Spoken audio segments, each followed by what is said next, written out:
Welcome to மாமா special. இன்றைக்கி வந்து மசாலா டீ எப்படி செய்கிறதுன்னு நான் காட்ட போகிறேன். அதுக்கு முன்னே நான் இப்போ பால் கொதிச்சுக்கிட்டு இருக்குது. ஆனால் அதுக்கு முன்னே நான் என்ன செஞ்சிட்டேன், தேவையான மசாலா முதல்ல கொதிக்க வச்சு வடிச்சிட்டேன்.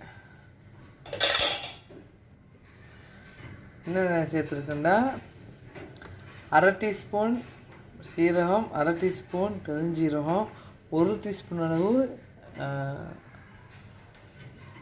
1 டீஸ்பூன் அளவு பட்டைத்தூள், 2 ஏலக்காய் நல்லா இடித்து போட்டேன். அப்புறம் இஞ்சி நல்லா திருவி போட்டிருக்குறேன். போட்டு நல்லா கொதிக்க விட்டுட்டு வடித்து எடுத்த பிறகு தான் பாலை ஊற்றி இந்த கொதிக்க வச்சுருக்கேன். பால் நல்லா கொதித்து வந்துருச்சு, நல்லா திக்காகவும் போயிடுச்சு பால். இப்போ நான் இதில் டீத்தூளை சேர்த்த போகிறேன்.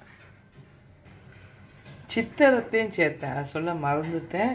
ஓகே, சித்திரத்தையும் சேர்த்து தான் கொதிக்க வச்சு வடிச்சிட்டு தேத்தூளை போட்டேன். தேத்தூள் நல்லா கொதிக்க வருவோம். சாறு இறங்கின பிறகு இது சர்க்கரையும் சேர்க்கலாம். நான் பனக்கல்கண்டு சேர்ப்பேன். இது எதுக்குன்னா சளி பிரச்சனை உள்ளவங்க, அந்த மூச்சு கஷ்டப்பட்டு விடுறவங்களுக்கெல்லாம் நல்லது இது. ஏன்னா என் ஹஸ்பண்டுக்கு அந்த வீசிங் ப்ராப்ளம் இருக்கிறதுனால தான் இந்த குளிர் காலத்துக்கு நான் இந்த டீயை போட்டு கொடுப்பேன்.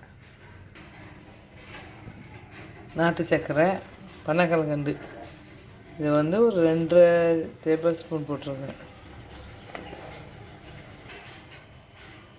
அருமையான மசாலா டீ ரெடி. இது சளி இருக்கிறவங்க, நெஞ்சு சளி இருக்கிறவங்களுக்கு, அப்புறம் இந்த வீசிங் பிரச்சனை இருக்கிறவங்களுக்கு தாராளமாக நீங்கள் போட்டு கொடுத்தீங்கன்னா அந்த ப்ராப்ளம் இருக்காது, உடம்பும் நல்லா சுறுசுறுப்பாகவும் இருக்கும். ஓகே, பிடிச்சிருந்தா லைக் பண்ணுங்கள், ஷேர் பண்ணுங்கள், மறக்காமல் சப்ஸ்கிரைப் பண்ணுங்கள். மாமா ஸ்பெஷல்.